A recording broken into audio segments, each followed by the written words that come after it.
Substance abuse. The overwhelming feeling of a drug-induced state can be difficult to grasp unless you've experienced it. The sensations often involve a disconnection from reality, combined with heightened awareness of certain physical sensations. Whether it's the discomfort of nausea, the sense of euphoria, or the intense paranoia, these experiences define the highs of various substances. For someone high on cocaine or crystal meth, everything feels heightened, exaggerated, as if each thought is monumental. Cocaine makes users feel as though every realization is a groundbreaking discovery, while meth creates a sense of intense clarity, even though it is often accompanied by paranoia and erratic behaviour. Thoughts race uncontrollably, and every action or word feels like it must be dissected, scrutinised. This mental frenzy is often accompanied by physical sensations such as tingling, crawling, or burning skin, making users hyper-aware of their body. When someone takes heroin, the sensation is quite different. It's as if the body is floating in warmth and numbness, and for a brief moment, everything feels peaceful. There is no concern, no stress, only a deep sense of calm. This tranquility, however, can quickly be replaced by the need for more as the effects begin to fade. The body craves the next dose to regain that fleeting sense of serenity, making heroin use a cycle that feeds on itself. A speedball, the combination of heroin and cocaine, offers an even more complex experience. The heroin provides the numbing warmth, while the cocaine induces a buzzing euphoria. Together, they create a high that's intensely contradictory, numbing yet energizing, calm yet frantic. For the user, the experience may feel like an out-of-body journey, where the warmth of heroin contrasts sharply with the stimulating rush of cocaine. Then there are the psychedelics, LSD, mescaline, and peyote, which present a different kind of high. With these substances, the world around you changes in ways that feel deeply personal.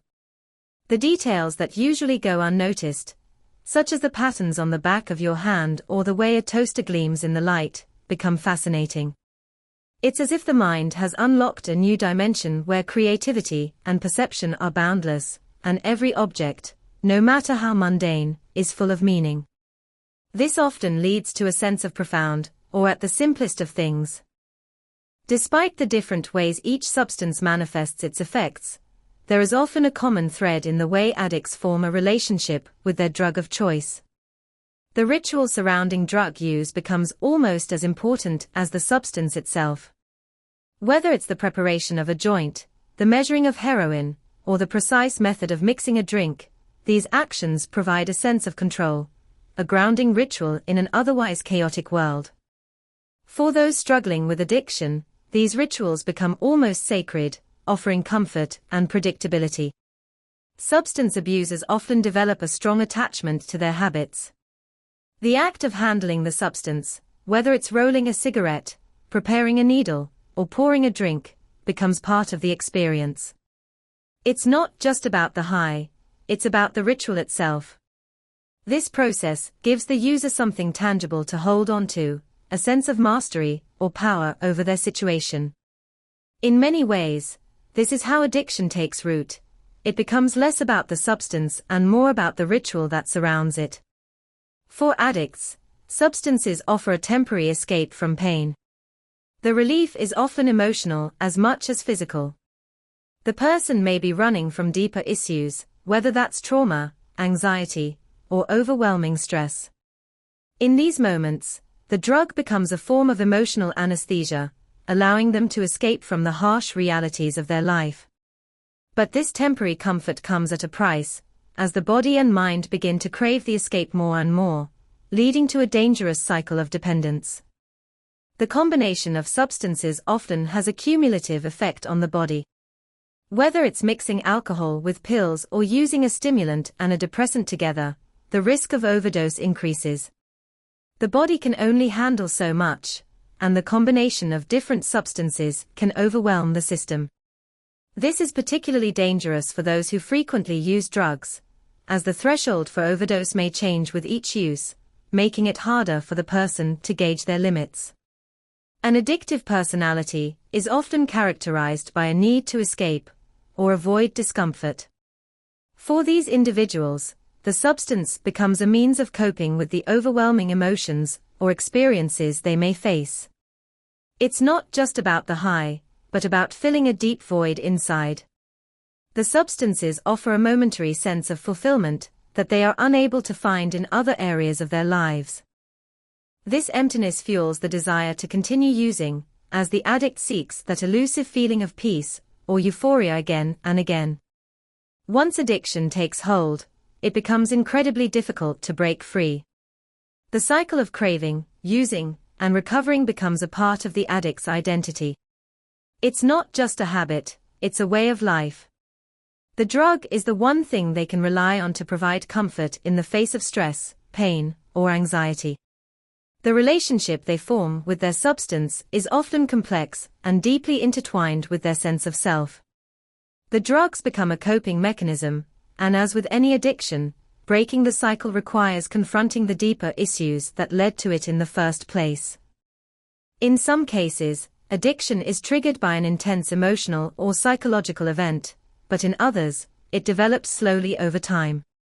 For those who struggle with mental health issues such as depression or anxiety, drugs can become a way to self-medicate, providing temporary relief from these overwhelming feelings.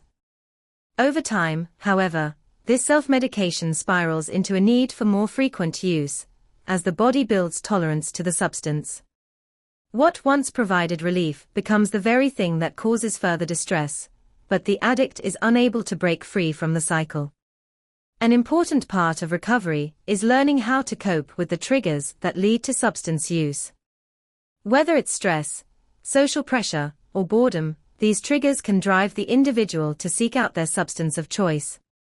In recovery, learning to face these triggers without resorting to the substance is a crucial step. It involves building new coping mechanisms, seeking support, and addressing the underlying issues that contributed to the addiction in the first place. For many, this process requires therapy and long-term support, as it is not just about stopping the use of substances, but about learning to live without the crutch that addiction provided. Ultimately, the high from drugs or alcohol is fleeting. It offers temporary relief, but leaves lasting consequences. The cycle of use, withdrawal, and craving can take a significant toll on both the body and the mind. While the relief is temporary, the damage can be permanent. In the end, breaking free from addiction requires a shift in mindset and behaviour, a willingness to confront the underlying issues, and find healthier ways to cope with life's challenges. Without this, the cycle is likely to continue, leaving the individual trapped in a never-ending loop of seeking solace in substances that will ultimately let them down. Addiction is a deeply personal battle, one that requires immense strength and support to overcome.